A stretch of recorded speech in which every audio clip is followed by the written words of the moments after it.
Para la gente que está en la casa, cualquier tipo de cosa, me informan, por favor.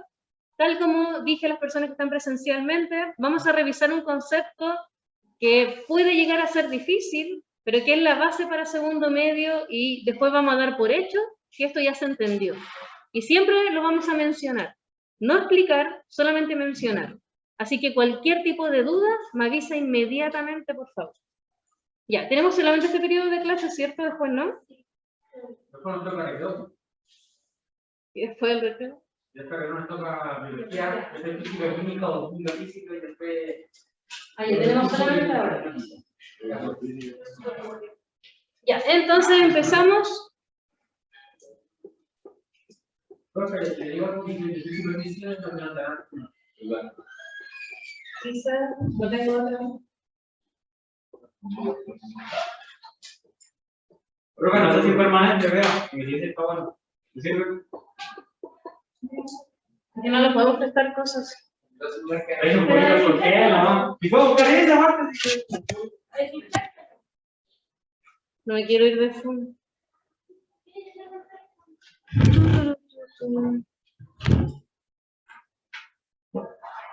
Ya, oficialmente entonces empezamos ahora la clase. Yo sé que no se ve correctamente, también presencialmente, pero me voy a preocupar de mencionar todas las palabras y apuntar si las anoté o no. ¿Ya? Sí, Joaquín, sé que no se ve, así que voy a mencionar nuevamente cuáles son las que están y cuáles no. Así que vayan atentos, escuchando.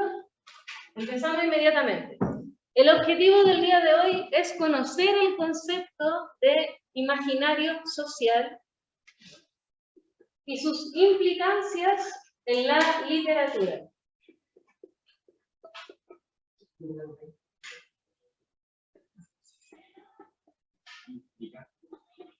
En la literatura.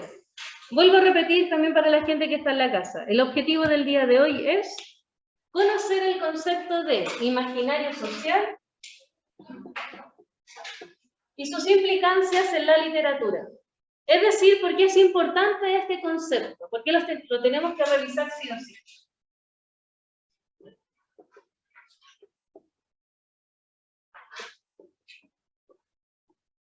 Imaginario social.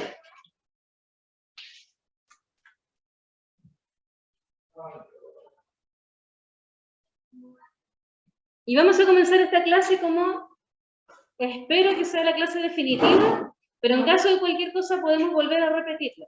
Lo que sí necesito que sean, hoy día sí que sí, lo más sinceros y sinceras posibles. Si usted después de la clase me dice, profe, no me queda 100% claro, volvemos a repetir esta clase. Ahora con más tiempo. ¿Ya? Empiezo. Título, imaginario social. ¿Por qué nos va a importar tanto? Me voy a cerrar. La clase anterior, ¿de qué cosas hablamos? ¿Qué conceptos? Vamos recordando.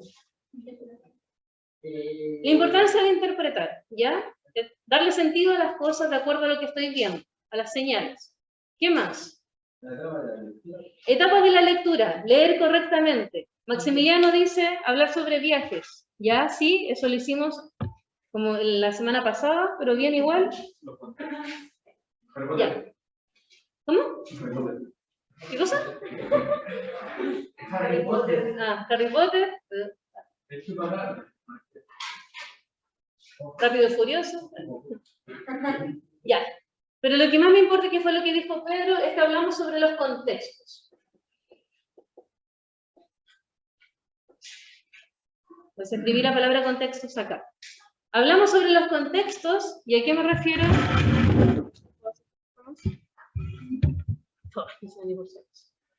Ya, hablamos sobre los contextos y nos importa tanto hablar de esto porque contextos igual a ¿qué palabra era? A entorno. Es decir, el contexto era lo que rodeaba, todas las situaciones que rodean. ¿Qué cosa? Que rodean finalmente a todas las personas en general. Eso es un contexto. Todas las situaciones que rodean a alguien. De hecho, vamos a hacer dibujitos de una persona, un círculo, otro círculo, que lo está rodeando. Eso corresponde al contexto. El contexto entonces nos va a hablar de situaciones tanto políticas, situaciones de carácter económico, social, entre otras, que van a impactar directamente la realidad de esa persona. Respecto al objetivo, la gente que lo está preguntando en la casa, no se preocupen porque lo voy a escribir en la plataforma. Va a quedar guardado junto al link y después el posterior video. Ya. El contexto entonces es lo que nos rodea. Nos rodea un contexto social, nos rodea un contexto político, económico. Es por eso que también las personas van a reaccionar a esa influencia. Es por eso que nuestras culturas son tan distintas, es por eso que nuestro comportamiento no se puede comparar al de otro lugar. Por ejemplo, siendo que somos regiones súper cercanas, la gente que vive en nuestro país, en Chile, es muy distinta a la gente que vive en Argentina. Dígame usted en qué cosas nos diferenciamos. ¿Cómo? ¿Qué cosa? Ya, incluso en la forma de hablar, en la forma de entender la política, la forma de entender los derechos humanos o los derechos sociales. Ya, desparrilladas dicen acá. El contexto siempre va a representar entonces una forma de entender el mundo, una forma de pensar en ciertas situaciones. ¿Y por qué? Si yo, por ejemplo, vivo en una zona de guerra, mis prioridades van a ser distintas a que si viviera, por ejemplo, en Estados Unidos en una zona acomodada. ¿Se entiende? La forma de entender el mundo siempre va a variar de acuerdo a las circunstancias que me estén rodeando en un momento determinado. Ya, eso había quedado claro, y de hecho en el caso del análisis de libros dijimos que existían dos contextos. ¿Se acuerdan? El de producción. ¿En quién se enfocaba? El de producción, que era el autor o autora. Y también encontrábamos el contexto de, cuando estamos refiriéndonos a un libro, el contexto de recepción. ¿Y en qué nos enfocábamos? En el lector o lectora. ¿Qué decíamos con eso? ¿Qué era lo que nos importaba? Contexto, entorno, es decir, lo que rodeaba la creación de un libro y la lectura de un libro. Pero acá hay algo mucho mayor. Cuando hablamos de contextos, también nos referimos a imaginario social. Cada sociedad tiene su propio imaginario. Y el imaginario es un constructo entre las personas que habitan un lugar. Son consensos. Y de hecho vamos a escribirlo acá directamente. Vayan escribiendo rápido, por favor.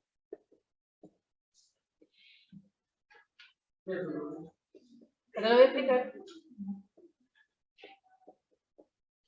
El imaginario social es un constructo social. ¿Y a qué nos referimos con eso? Es una construcción realizada por un grupo de personas que llegan inconscientemente a un punto común. Ese es un imaginario social, una forma, una cosmovisión, una forma de entender el mundo. Y para eso es un gran grupo de personas que tienen ese punto de vista similar. ¿A qué me refiero con esto? Por ejemplo, como imaginario social en nuestro país, entendemos que la pena de muerte no es una opción viable, no es una solución correcta para los problemas que pueden existir. Y dígame otro país donde eso sí se aprueba.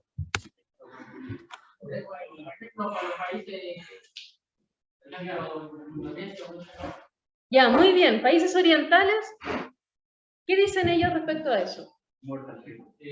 Muerte inmediata, incluso por cargos que son bastante pequeños como robos, por ejemplo, de solamente propiedad privada, es decir, que no ataca directamente a otra persona. ¿Se va entendiendo? Pero si yo acá, por ejemplo, robara una casa, y en eso le disparara a una persona y provocara su muerte, ¿a mí me darían la pena de muerte? No.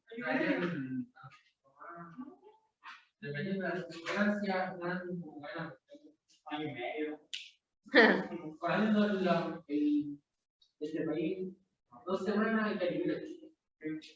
Bueno, tal vez. Pero nuevamente eso aquí nos demuestra que tenemos una construcción distinta respecto a lo que sí debe ser la justicia. Dentro del imaginario social construimos, o las sociedades construyen, lo que se va a entender como lo bueno y lo malo. ¿Están entendiendo? Por ejemplo, tenemos países de Oriente en los cuales las mujeres son apedreadas si reciben una acusación externa. ¿A qué voy? Por ejemplo, que un vecino diga que una mujer está siendo infiel. No se le lleva un proceso, como decía Sebastián, que sucede acá, de una investigación, 6 meses, 1 año. No, inmediatamente se impone el castigo que corresponde, que es que la apedreen públicamente.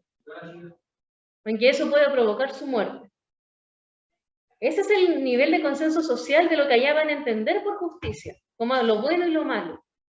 Pero eso es igual a como lo entendemos nosotros acá. No. Los imaginarios sociales o nuestra forma de pensar es algo completamente, y vamos a escribirlo acá también, es algo completamente abstracto. Escríbanlo ustedes igual. Es algo abstracto. ¿Y por qué es tan importante eso? Porque significa que yo no lo puedo eliminar. Esto es un proceso inconsciente que hacen las sociedades, de llegar a puntos en común. Por ejemplo, en un momento en nuestro país se consideraba algo normal que las mujeres fueran golpeadas. Era algo que debía suceder si uno estaba en un matrimonio. Era lo normal. Era el hombre el que tenía derecho por sobre la mujer y debía castigarla para que ella se comportara correctamente. Estamos hablando de los años 80, por ejemplo. Y eso era algo normalizado como tal. Díganme ustedes, ¿eso podría ser normalizado ahora en el mismo país? Ya, díganme por qué no. Gabriel, ya pues.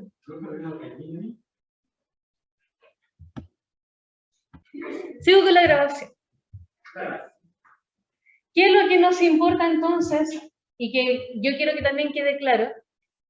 Las sociedades van cambiando con el tiempo, pero van cambiando porque van evolucionando. No es que yo pueda abolir un imaginario social, no es que yo lo pueda eliminar.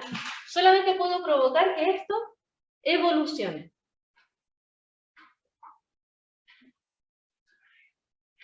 ¿Cómo creen ustedes que las sociedades evolucionan? Ya, con el tiempo, pero ¿qué más hay que hacer? Evolucionar. Pero ahora las cosas no evolucionan. Ya, pero ¿cómo este imaginario social puede evolucionar? ¿Qué es lo que tenemos que hacer en la práctica para que eso pase? Juzgando lo que está pasando, ¿ya? Tener un punto de vista crítico, no estar de acuerdo con lo que está pasando. Tener una opinión clara al respecto y por lo tanto movilizar a la gente para que las cosas cambien.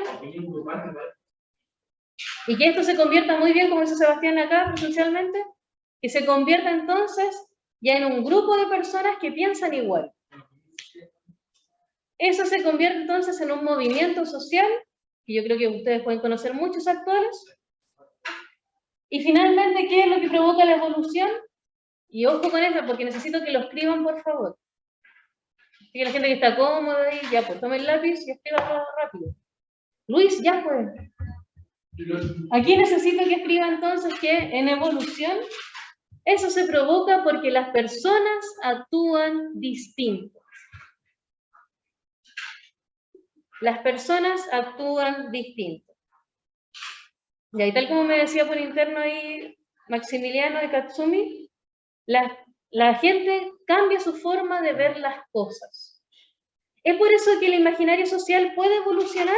Claramente que sí. Y nos enfrentamos siempre a eso. Todas las sociedades terminan siendo distintas, incluso en una misma nación. Pero ¿qué es lo que nos importa? Es que obviamente eso se va a provocar solo si la gente actúa distinto y piensa distinto. Por ejemplo, no sé si ustedes notaron, respecto al estallido social del 2019, todas las problemáticas que la gente se quejaba, todos esos problemas, Gabriel, todos esos problemas eran problemas que existían hace años, que existieron desde siempre en nuestro país. ¿Pero por qué existió el estallido social entonces recién en el 2019? Ya, masivamente la gente adoptó un punto de vista frente a lo que estaba pasando. ¿Se entiende? Ya. Son las únicas formas en las cuales la sociedad avanza, lamentablemente. Porque este imaginario social, nuevamente, es algo inconsciente. No es que la gente pueda decir, ya lo vamos a cambiar a propósito. No.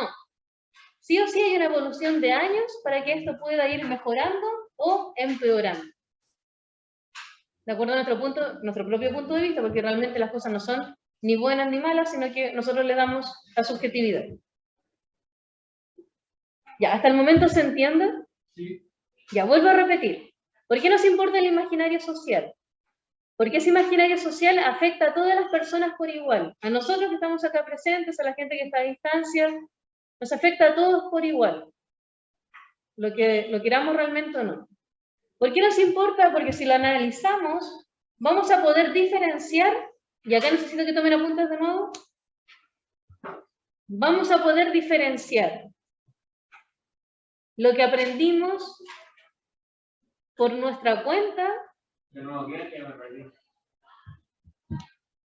Si entendemos lo que es el imaginario social, vamos a entender qué cosas realmente son nuestras. De hecho, lo vamos a hacer acá abajo. ¿Qué es lo propio de nuestra identidad y qué cosas solamente han sido impuestas a lo largo del tiempo? Vuelvo a repetir. Si analizamos y entendemos lo que corresponde a imaginario social, vamos a entender entonces qué cosas de nuestra propia identidad son creadas por nosotros, decididas por nosotros, y qué cosas han sido solamente impuestas y no nos hemos dado cuenta. Y acá hay muchos ejemplos posibles. Usted se comporta de cierta forma porque de alguna forma se lo impusieron socialmente. Desde pequeño fueron diciéndole que no hiciera ciertas cosas, que ciertas cosas se veían feo, que ciertas cosas no le hiciera delante de otros. Y así lo fueron moldeando. Piense o haga la comparación, por ejemplo, con los bebés. Desde pequeños comienzan la gente que está a su alrededor a hacer señas de lo que está bien y mal. Por ejemplo, si quieren tomar algo, ¿qué empiezan a decirle? Que no, que no, que no, que eso es caca, que de aquí, allá. Lo intentan convencer que eso va a ser algo negativo para ese bebé. ¿Lo han notado? Sí. Ya, desde pequeños nos van imponiendo ese tipo de cosas. Y después de la nada, sin darnos cuenta, cuando ya somos un poco mayores, cuando usted ya está en la adolescencia, se da cuenta que hay ciertas cosas que usted no hace y no sabe por qué. Porque son costumbres de su casa, porque son tradiciones, todas las cosas impuestas se relacionan a eso. Tradiciones, costumbres, cosas que vienen de tantos años que nadie se las ha cuestionado. Por ejemplo, en el caso que estábamos hablando de los matrimonios antiguos, de las mujeres que lamentablemente eran golpeadas, hubieron muchas generaciones que ni siquiera se lo cuestionaron. Y que de hecho, en vez de denunciar, también decían, es que bueno, es mi marido, ¿cómo lo voy a denunciar? Lo normalizaban un 100%, y de hecho hay personas que todavía lo siguen haciendo, pero ya en menor medida. Entonces hay cosas que son impuestas y otras que finalmente son decididas derechamente desde... ¿Cómo? Con nuestra propia voluntad, súper bien. Eso es lo que tenemos que empezar a diferenciar. ¿Por qué nos importa tanto? Porque si esto nos afecta directamente a nosotros y a nosotras, también afectó a los escritores y escritoras que estamos leyendo. Y también lo vamos a notar en esos libros. Cada libro tiene un contexto de producción, es decir, se escribió bajo cierto imaginario social. Por eso si leemos libros muy antiguos, vamos a ver muchas actitudes extremadamente violentas. Porque claro, en ese tiempo era normal la violencia. Si leemos libros actuales, nos vamos a dar cuenta que hay temáticas que antes no se tocaban. Por ejemplo, con el libro que tienen que leer, que es El camino más largo, recién ahora estamos hablando de problemas de salud mental en menores de edad.